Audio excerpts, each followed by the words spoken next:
Né? Graça e paz, irmãos. Foi fraco, né? Graça e paz, amém? Louvado seja Deus pelas nossas vidas aqui nesta noite, numa terça-feira, não é isso? E eu estava ali sentada, eu gosto muito de louvar, né? Minha alma se conecta assim com o do Pai através da adoração. Nessa dinâmica de o que você faria, eu disse, Deus, se eu abrisse os meus olhos e o Senhor estivesse aqui, eu ficaria de joelhos e diria, ai de mim que vou perecer, porque eu tenho os lábios impuros e habito no lugar de pessoas de impuros lábios. E eu me ajoelhei ali e disse, Deus, tem misericórdia de mim. É só isso que eu tenho a dizer. Porque nosso Deus é tão grandioso e como ele falou aqui nessa noite, né? A gente não tem a noção dessa grandeza quando a gente se achega a ele. E o tema dessa noite, né? E vocês estão falando um pouco sobre família, né? O mês inteiro, não é isso? E o tema dessa noite que nós vamos estar conversando um pouquinho aqui é lidando com a adversidade no meio da família, né? E o que é a adversidade, né? O que é isso? Ninguém tem isso, né? Ninguém tem problema, ninguém tem dificuldade. Aqui todo mundo é filho de Deus, então a gente só vive na bênção e na vitória. É isso? Não é não, né? Povo de Deus, se a gente vê toda a trajetória, a gente vê que a gente tem vitórias, sim, muitas. A gente tem colheitas, né? Mas a gente também tem momentos difíceis. Tem deserto em nossos caminhos, tem águas amargas, tem muita coisa que Deus coloca no nosso caminhar para que Ele possa forjar o nosso caráter, trabalhar as nossas vidas. Gostaria que você abrisse aí em Ruth 1.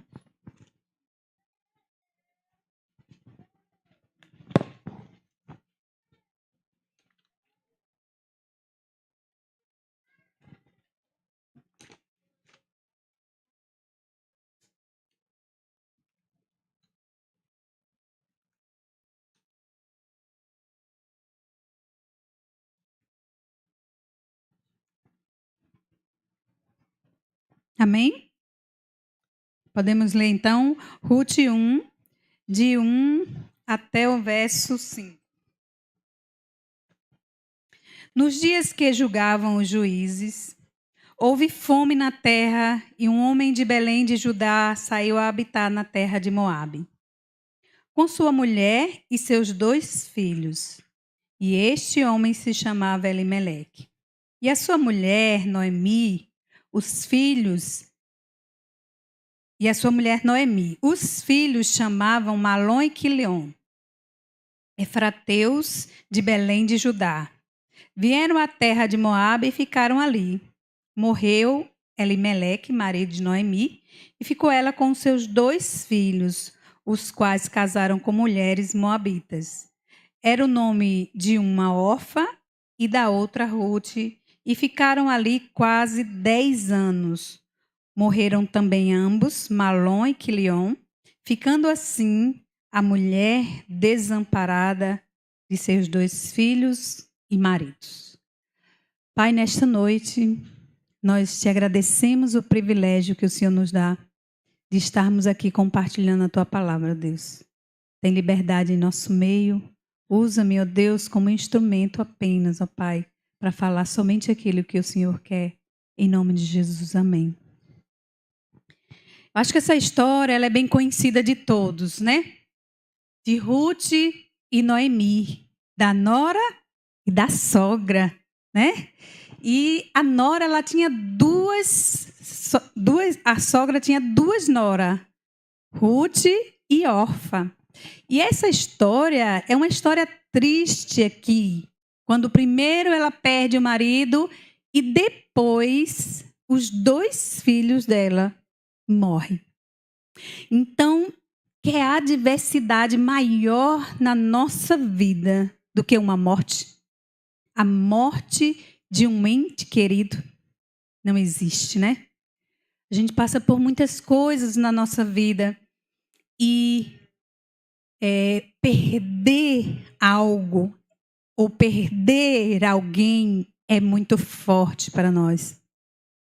E foi para essa mulher, essas 3 mulheres. Então, elas eram 3 mulheres. Primeiro, ela perdeu o marido.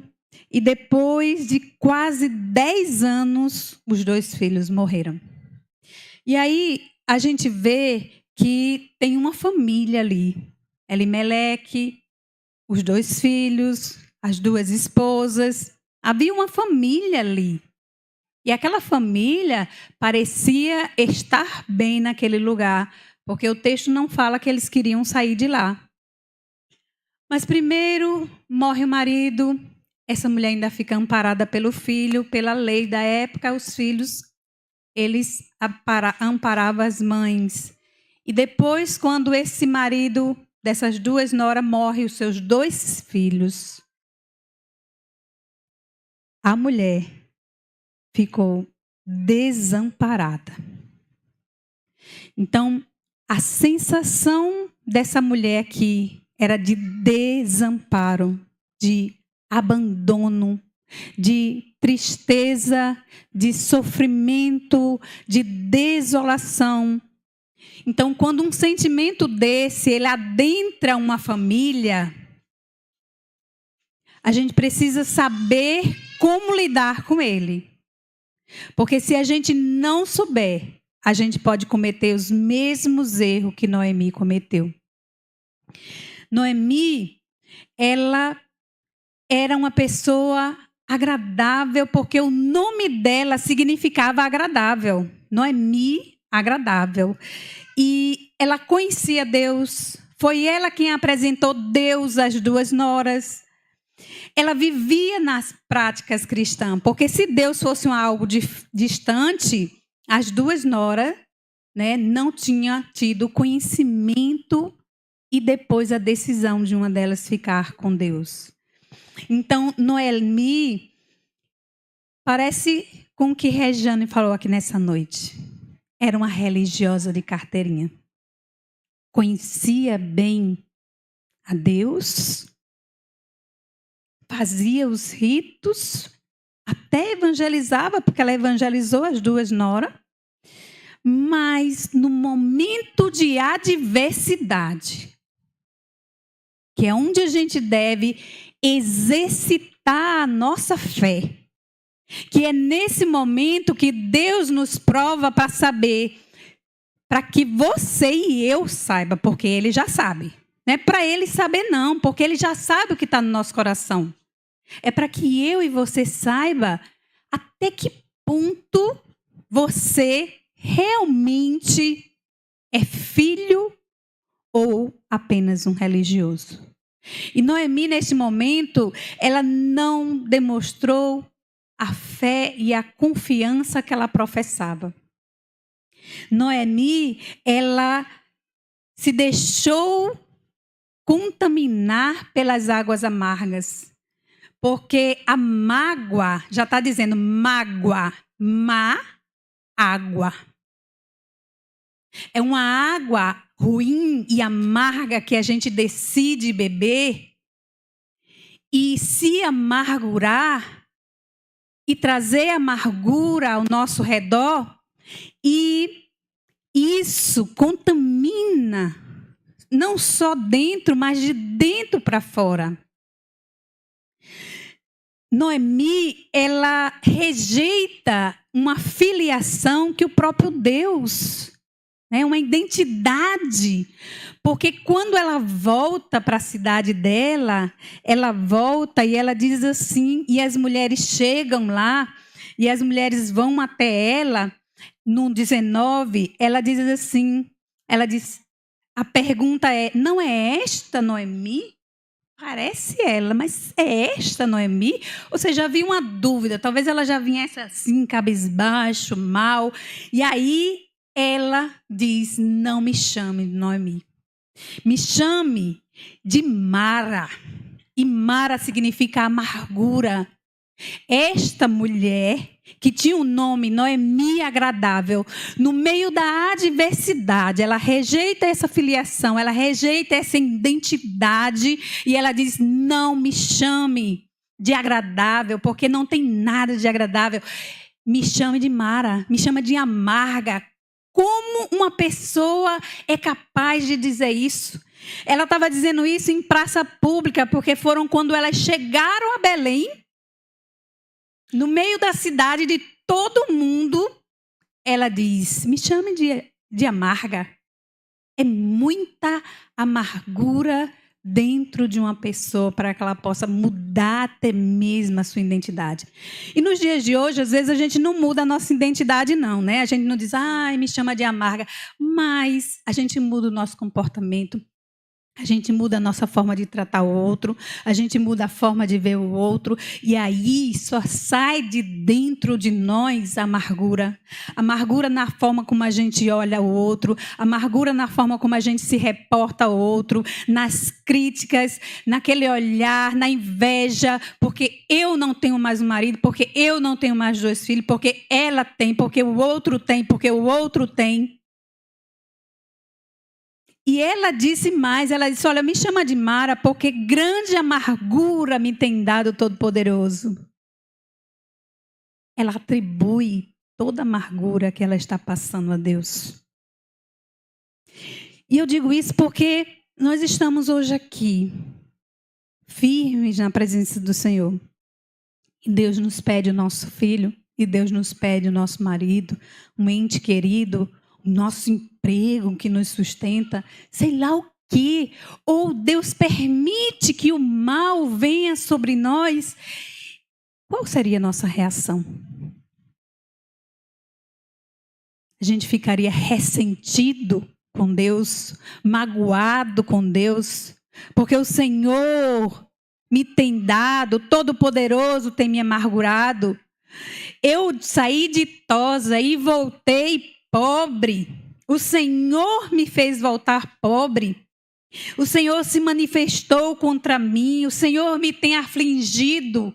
E aquela mulher, ela começou a dizer em praça pública que aquele Deus que as pessoas professavam era um Deus de amargura.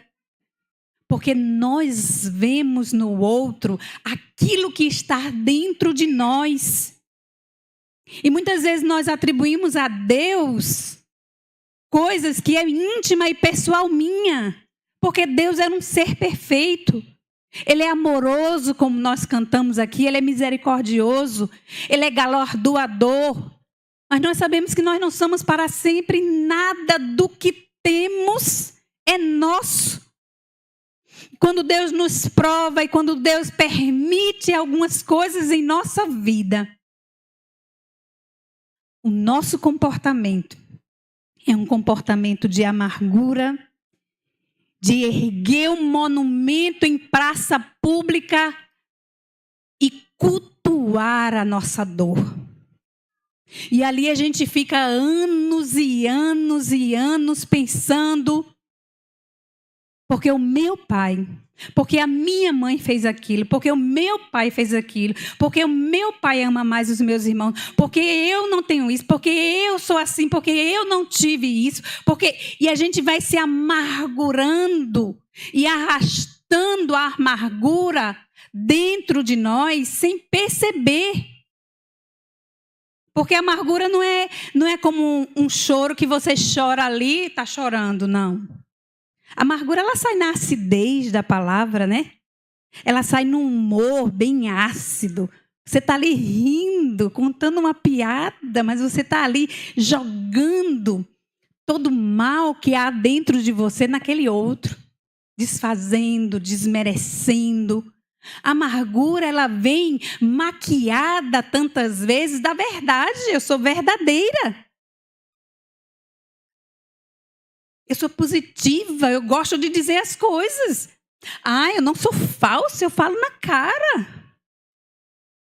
E a amargura vai saindo de nós, dentro dentro da nossa casa, de forma que vai contaminando os ambientes. A minha casa e a casa do Senhor ficam contaminadas. E aí a gente pensa, será que é só a mulher? Em Colossenses 3:19 diz assim, ó, homens, não trateis, maridos, na verdade. Ele diz, Colossenses 3:19. Maridos, Colossenses 3, desculpa, não é 19, é... desculpa, eu estou em Tessalonicenses. Só anotei errado. 3:19 diz, maridos, não amai vossas esposas e não a trateis com amargura. Olha só. Então, homens, né? Essas são as mulheres. As mulheres, elas guardam mágoa. As mulheres, elas são especialistas em guardar as coisas. Não! A palavra de Deus diz, marido, ama. Não trata com amargura, não. Então, se a palavra de Deus diz que homem, no seu comportamento a amargura sai, a mulher sai na sua emoção, a mulher sai na sua fala, porque ela fala muito. Ela sente muito. E o homem sai na dominação, no autoritarismo, no confronto. O homem sai no seu comportamento com a mulher. E aí você nem acha que é uma pessoa amarga. Mas, pelo seu tratamento lá na sua família, pela sua história de vida. Porque eu costumo dizer, gente, que a gente acha que a gente casa e a gente é uma página em branco. Pegou só as bagagens, eu só estou trazendo da minha casa só roupa. Você tem uma história de vida que você traz na sua bagagem emocional, no seu HD mental. Então, quando você vai para esse relacionamento, homens, você vai tratar essa mulher de que forma? Como é que você aprendeu a tratar uma mulher ou você não aprendeu? Como é o relacionamento pai e mãe na tua vida? Ou como foi essa mulher, essa mãe que super protegeu, que cuidou demais, que mimou demais? Ou pela falta ou pelo excesso? Porque o ser humano ele tem isso, né? Ou ele está num pêndulo, ele está no outro. E aí, às vezes, a gente se amargura pela falta e, às vezes, a gente se amargura pelo excesso. No caso de Noemi aqui, era a falta, né? Acabou. Essa família dela cessou, ela ficou desamparada. Eu entendo a dor e o sofrimento dela. Mas o que eu não entendo é por que a gente acha mais fácil ficar remoendo uma dor do que ir aos pés do Senhor para buscar cura e libertação para aquilo que nós precisamos. Muitas vezes a gente faz disso, esse monumento, um ídolo. E a gente passa uma vida inteira cultuando aquilo. Coitadinho de mim. Então, qualquer coisa que acontece na igreja, eu vou para o meu cantinho de autopiedade. Autopiedade é pena de mim mesmo. E aí eu fico ali, e ali eu choro, e ali eu me afasto de Deus. E naquele canto ali, a opressão e o diabo, que é o nosso adversário, que está sempre ao nosso derredor, ele vai soprar somente pensamentos ruins. Em Jeremias 4:14, ele diz assim, ó.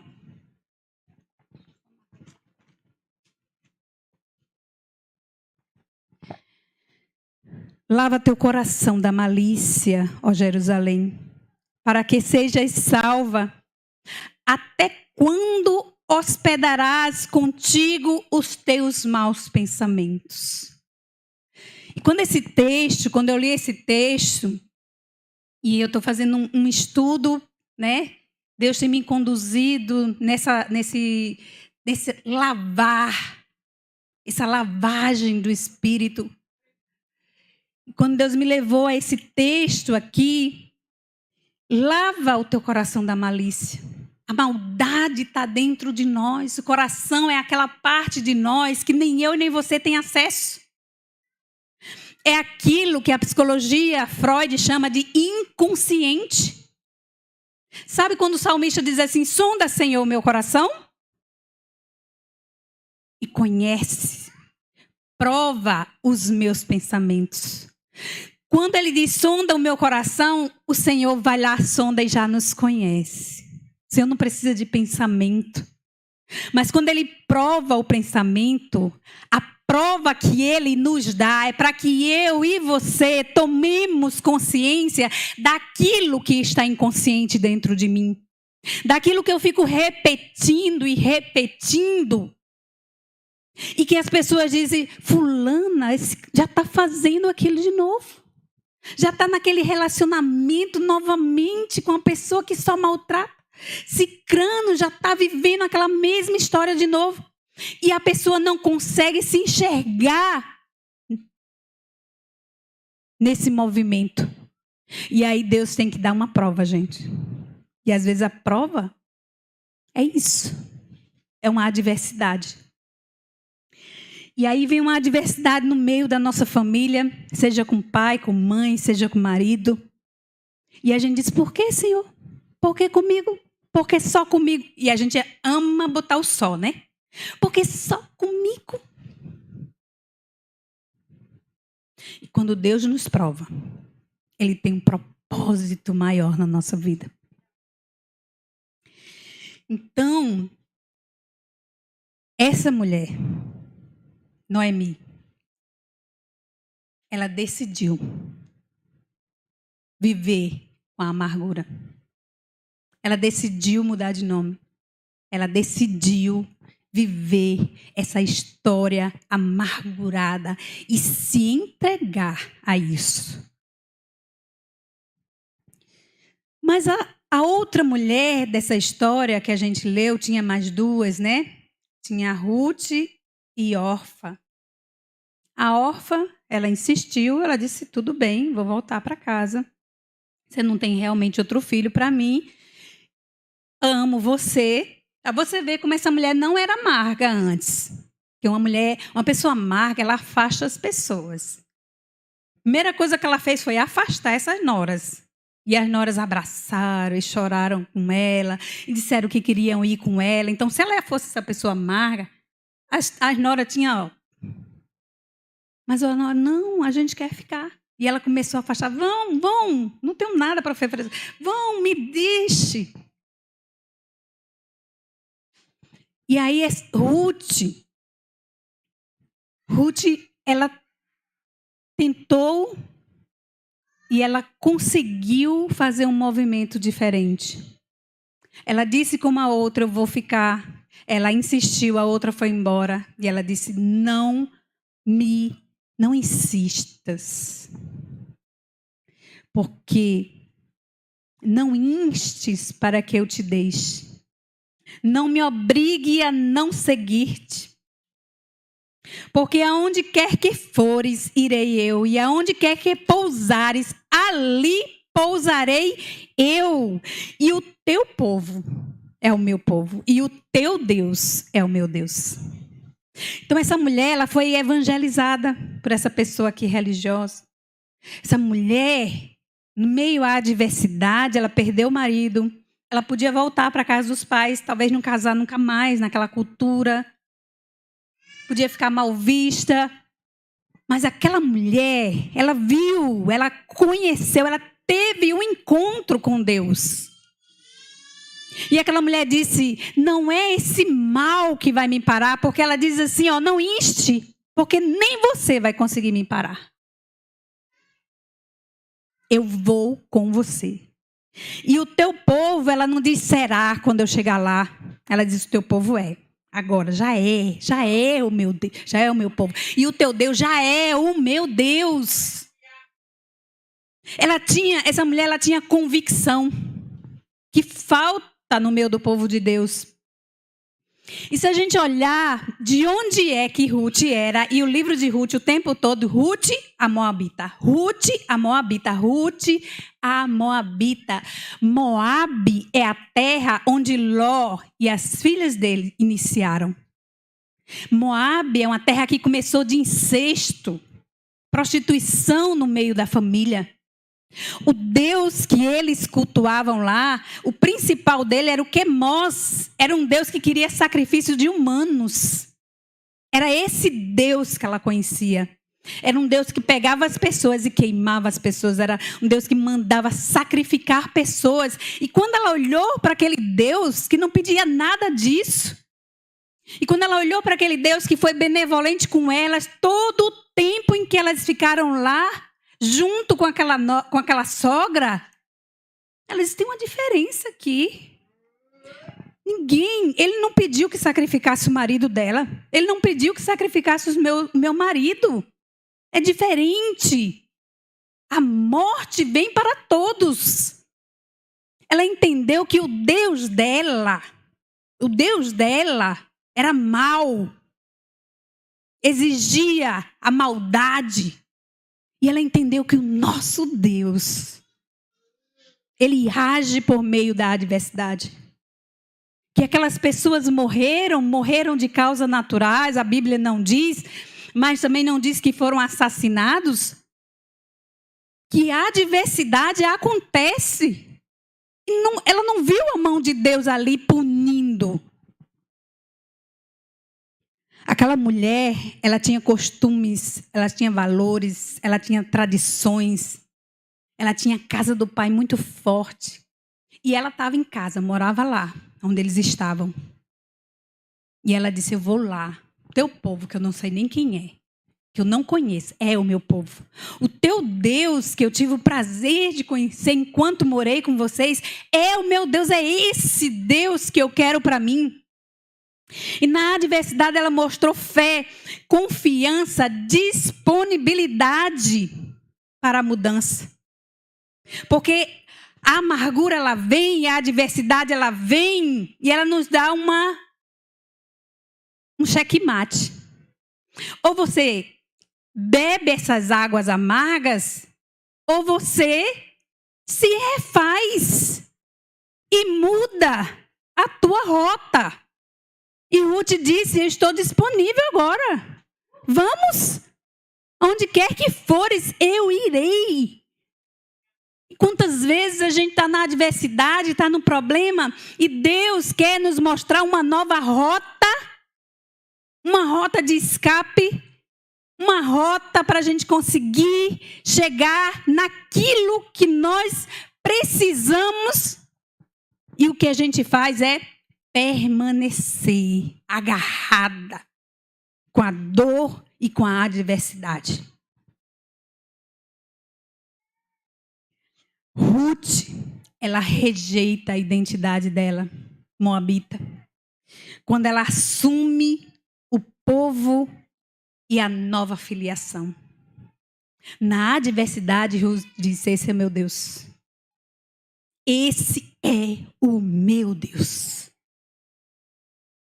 E como nós estamos carentes na casa do Senhor de pessoas que em meio à adversidade corra para o seu povo e corra para o seu Deus. As pessoas na adversidade hoje, eles ficam em casa, eles esfriam na fé, eles se amarguram, eles reclamam, eles murmuram, igual as pessoas quando saíram de uma batalha, que o Mar Vermelho se abriu, que o exército de Faraó morreu, e eles foram caminhando 3 dias e cantando maravilhados, e a água começou a acabar, e eles começaram a sentir sede. Peraí, Deus é maravilhoso, mas começou a minha boca a ficar seca, já não vou mais cantar. Peraí, Deus é maravilhoso, meu cantinho já acabou. Deus é maravilhoso, 2 dias, está acabando a água, 3 dias, quando eles chegaram, que eles viram a água, as águas eram amargas. Êxodo 15. E aí, eles começam a murmurar. E eles dizem a Moisés, o que é que a gente vai beber? Que é a vez de beber, Moisés? A 3 dias eles estavam cantando vitória, porque Deus abriu o mar vermelho e eles passaram a pé enxuto. Essa cena é grandiosa demais. Imagine você na beira da praia, aquele mar se abrir. E depois que você passar, os seus inimigos perecerem. Eles com aquela gana, aquele olhar de maldade, pronto a atacar e a matar. E o Senhor os livrou. E 3 dias depois, essas pessoas estavam murmurando, porque as águas eram amargas. Então, a gente vive tempos em que a igreja do Senhor enche para cantar louvores pelas vitórias, mas quando ela sai, que começa a faltar alguma coisa, a murmuração começa. E a amargura diz: opa, estou aqui, ó. Você nem sabe que você é uma pessoa amarga. Aquelas pessoas, elas tinham saído do exílio. Elas tinham vivido mais de 400 anos como escravos. Quando Deus deu essa prova lá para eles, foi para que eles soubessem, não era para que Deus soubesse. Vocês precisam de uma cura. Vocês eram escravos. Vocês viviam, eram humilhados, eram maltratados, desrespeitados. Vocês tinham uma vida de miséria. E muitas vezes a gente vem do mundo desse jeito. E a gente adentra a casa do Senhor desse jeito. Porque a gente saiu da escravidão. E a gente acha que porque Deus nos libertou e a gente adentrou por aquela porta, nós já somos filhos. Mas um caráter foi formado na escravidão. Eu atendia, quando eu trabalhava com um programa de jovens infratores, e eu atendia os adolescentes que vinham do CEA, e a gente ia para o Ministério Público, e quando a gente começava a atender, eu, assistente social, eles não olhavam para a gente. E a gente fazia as perguntas, e eles botavam as mãos assim, cruzadas em cima da perna, e olhavam para o chão. E a gente perguntava o nome, a filiação, e a gente dizia: olha para nós. E eles olhavam e tiravam a vista. Tudo bem você olhar para nós. Porque lá, dentro do presídio, dentro do CEA, quando eles olham, baixa a vista. Está pensando que é quem? Aqui você não é nada. E aí aquela pessoa, ela fica condicionada, aquela miséria. Aquele estado de que eu não sou nada. E a gente adentra a casa do Senhor dessa forma. A gente recebe o nosso passe ali de justificação. Jesus nos libertou? Libertou. Mas foi uma cura. Foi um encontro contigo. Foi o primeiro encontro contigo e comigo. Estar na casa do Senhor é viver um processo de restauração.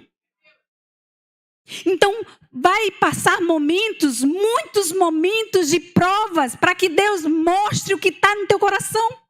Porque toda vez que Ele te provar e você reagir da mesma forma, como o povo lá, cada vez que Deus provava, murmurava. Cada vez que Deus provava, murmurava. E Deus chamava eles à restauração. Deus chamava eles: vocês podem. Agora vocês são meus filhos. Entendam. E eles ficavam pensando na carne, no pão que tinham lá, na época que estava lá no Egito, no mundo. E eles ficavam pensando em coisas que ele tinha na escravidão, minimizando a pocilga onde eles estavam. Porque escravos não tinham banheiro, não. Eles viviam juntos com os próprios restos, dejetos. Tem um texto, não sei se em Levítico, em Números, onde Deus está dando as ordens para ele no arraial, e Deus diz assim: olha, Vou ser bem direto com vocês. Não faz cocô no meio do arraial. É fora. Quando eu li isso na Bíblia, eu disse, Deus, às vezes o Senhor precisa nos ensinar o básico.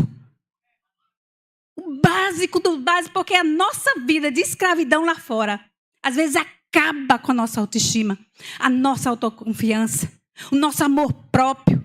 E a gente traz para dentro da nossa casa toda a porcaria, a gente lança.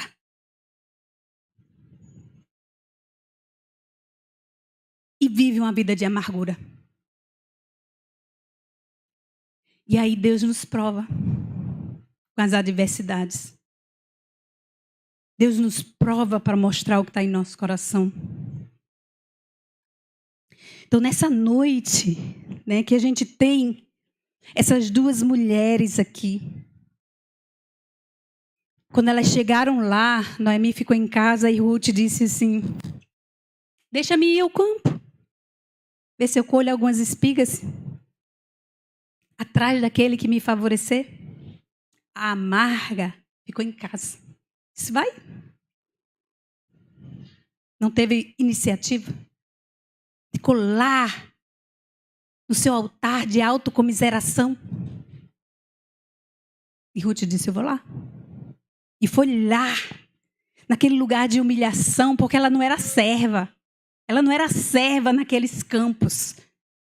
Os servos daquele homem ia catando, ia pegando os feixes. E o que caía, ela ia naquele lugar de humilhação, de mendigância. Ela pegava aquilo ali para levar para casa. Mas aquele senhor, Boaz, a viu à distância. E com certeza a sua beleza chamou a atenção. Porque Boaz diz assim, de quem é esta moça? Boaz não diz assim, ó, quem é essa moça? Ele pergunta, ela tem dono? Porque quando a gente diz assim, de quem é? A gente quer saber, aquele homem queria saber, essa mulher tem dono? Ela está catando espigas. E ele diz, vem cá. Não vai para outro campo, não, fica aqui. Que eu já dei ordem para ninguém tocar em você, porque uma mulher sozinha era uma mulher desprotegida. Então Deus, Ele tem um lugar de proteção. Deus tem um lugar de favorecimento. Deus tem um lugar de restauração. Mas a gente precisa passar por esse processo de humilhação. E viver esse momento não é ser coitadinho, não. É aprender a ser filho. É aprender a ser filho. Aquela mulher, Ruth, ela não era nem serva. Nem serva ela era daquele homem. E aquele homem disse assim, ó, eu já ouvi falar de você. De como deixaste teu pai, tua mãe, a terra onde você nasceu.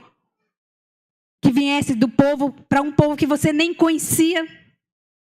Que viesse buscar refúgio. Como é que ele sabia disso? Como é que ele sabia que ela veio buscar refúgio nos braços do Senhor? Porque certamente, ao invés de levantar um monumento à dor e dizer que ele está afligindo, ela proclamava o nome do Senhor. Então, muitas vezes, a gente quer chegar no campo e já ser servo. E servir. E fazer e acontecer. Mas, às vezes, a gente nem é servo ainda. Deus diz, espera aí, calma. Deixa eu te tratar. Deixa eu te acolher. Deixa eu cuidar de você. E às vezes as pessoas já chegam ali naquela porta, levanta a mão e amanhã já quer estar aqui no lugar de Anderson. É Anderson? Jonatas, meu Deus. E por isso que ele olhou para mim e não está falando comigo. Porque as pessoas já querem chegar na casa do Senhor, já tomando os melhores assentos. E como ele disse aqui, olha, para mim isso aqui é adoração. Isso aqui para mim não é um motivo de glorificação. Eu sei o porquê eu estou aqui. Eu sei o meu chamado. Eu sei o meu propósito. Então, quando você chega na casa do Senhor e você nem servo é, como é que você vai saber onde Deus quer te usar? O que Deus quer de você?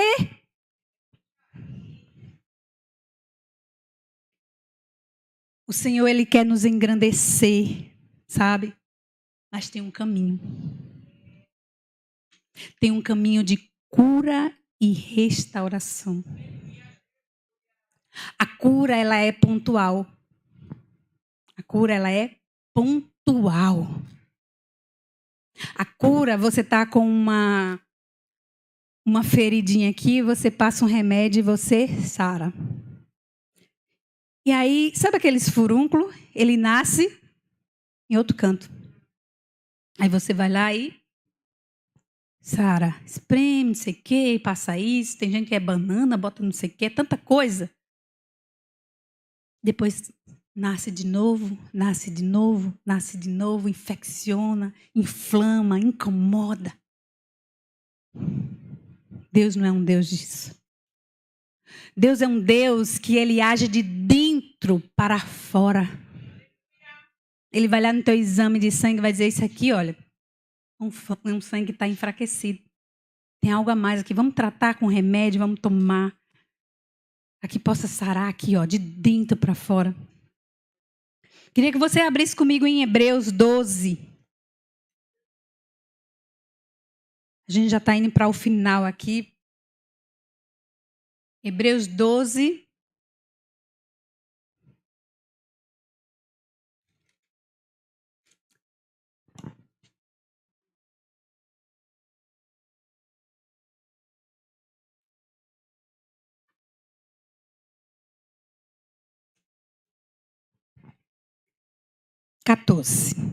Que diz assim: segui a paz com todos e a santificação, sem a qual ninguém verá o Senhor, atentando diligentemente, porque ninguém seja faltoso, separando-se da graça de Deus, nem haja alguma raiz de amargura que brotando vos perturbe, e por meio delas muitos sejam contaminados.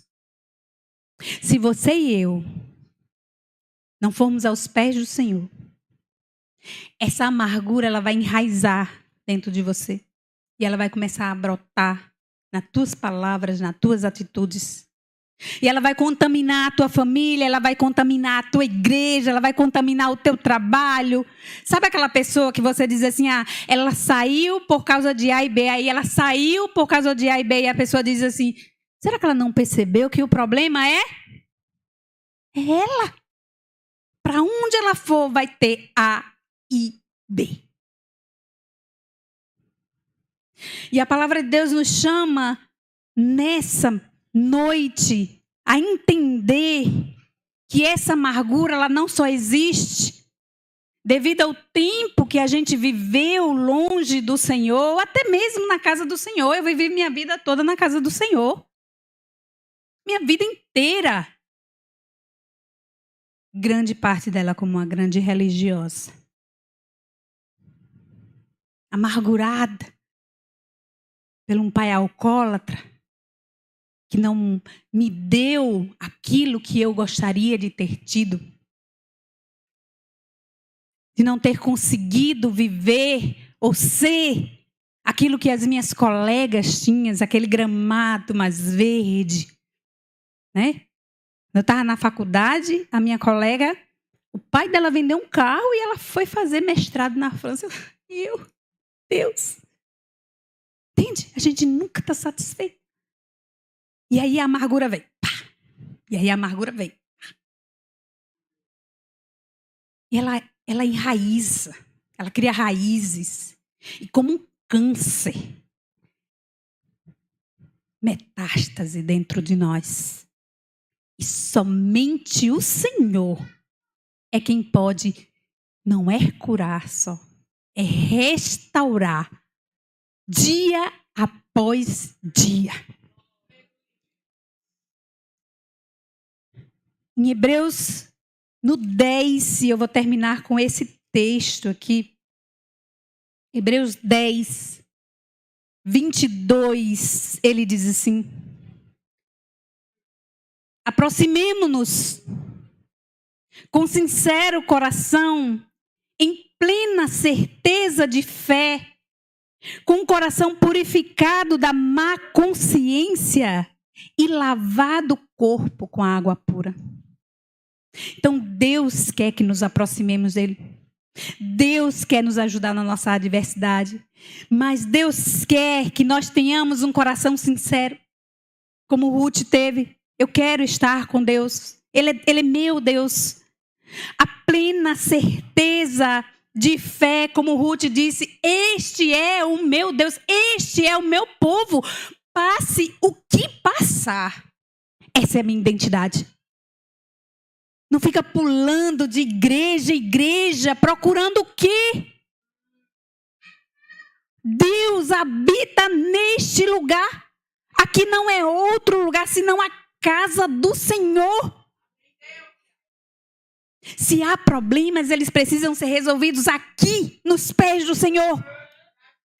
Se você precisa de cura e de restauração, é aqui o lugar, porque a palavra de Deus diz que ele veio para os doentes. Se você não é doente, então ele não veio para você. Ele não veio para os sãos.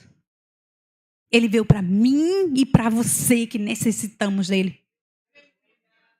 Se a gente não entender isso, a gente não vai ter um coração puro, porque a nossa má consciência não será lavada pela água que é o Espírito.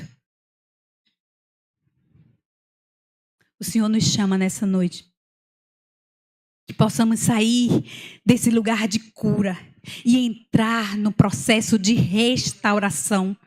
Porque o processo de restauração é o processo de santificação. E sem isso, nós não veremos o Senhor. Amém? Que o Senhor possa ter falado ao teu coração, como Ele falou grandemente ao meu. Vamos ficar em pé e orar.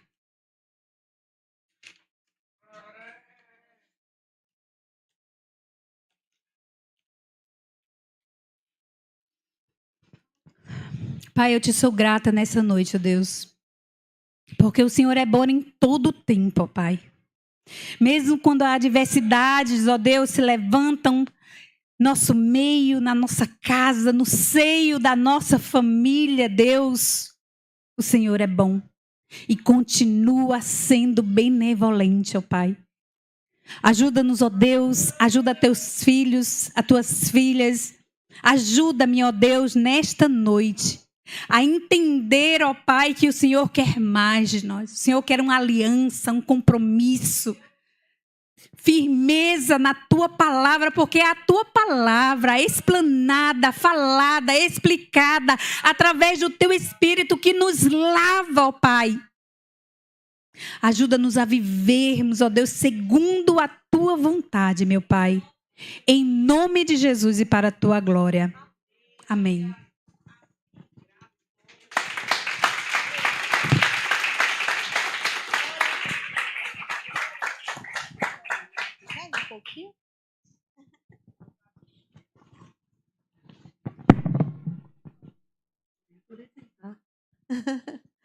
Louva a Deus por essa palavra, louva a Deus, porque o Senhor, a cada culto, o Senhor só nos alimenta, né? E desde que a gente começou, Jarismar, dia 1º de maio, que o Senhor trazia ao nosso coração, que Deus não ia colocar